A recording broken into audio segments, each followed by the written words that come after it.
CFL premier লিগে আজ Peerless দলকে 2-1 গোলে হারিয়ে নয়াটির মাঠে বিজয়ী হয়েছে আসুস রেইনবো। গোলদাতা, প্রথম গোলদাতা সিএস সাবিত আমার সামনে দাঁড়িয়ে রয়েছে এবং পেনাল্টি থেকে গোল দিয়েছেন এবং আজকের ম্যান অফ দি ম্যাচ ইনজামানুল হক। তো আমি প্রথমে হকের কাছে আসছি। হক, আজকেই প্রথম তুমি ম্যান অফ দি ম্যাচ পেলে এই সিজনে এবং পেনাল্টি থেকে গোল দিয়ে, এবং যে গোলটা ডিসাইডার, এবং এই গোলেই জিতে গেল সম্পূর্ণ 3 পয়েন্ট নিয়ে। তো কি বলবে?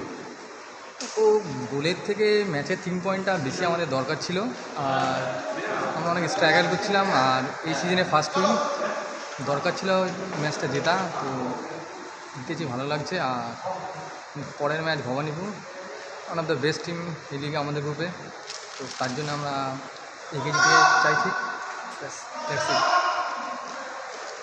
साबित, तुम्हारा और एक नाम है गोल गेटर, बहुत सारे गोल दिया था और अब भी आज गोल मारा, पहला गोल। तो उसके बाद दूसरा गोल पेनल्टी से आया। तो आज का मैच के बाद तुम क्या बोलोगे कि सामने जो भवानीपुर का मैच है, भवानीपुर का प्लेयर भी था तुम पिछले साल, तो टारगेट क्या है? टारगेट नथिंग है, जीतना पड़ेगा क्योंकि it is we need to be top for us, it is very important. हम लोग लास्ट 3 मैच बहुत स्ट्रगल किया था एक विन के लिए। हम लोग का टीम अच्छा है, सेट होने के लिए टाइम लग रहे हैं। तो अभी तो वो सॉल्व हो रहे हैं, थोड़ा धीरे धीरे करके सॉल्व हो रहे हैं। तो नेक्स्ट मैच ऐसे ही रहेगा। और भवानीपुर अच्छा टीम है, वो लोग टॉप में है अभी। तो वो लोग को ब्रेक करना थोड़ा डिफ़िकल्ट होगा, फिर भी हम लोग कोशिश करेगा तो हो जाएगा। तो we are looking forward to win every single matches.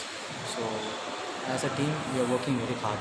As a youngsters also seniors guidance बहुत इम्पोर्टेंट है टीम के लिए। तो वो लोग भी अच्छा परफॉर्म कर रहे हैं इस सीजन के लिए। तो that is the plus point for us for the next matches. Best of luck both of you in next match. Thank you.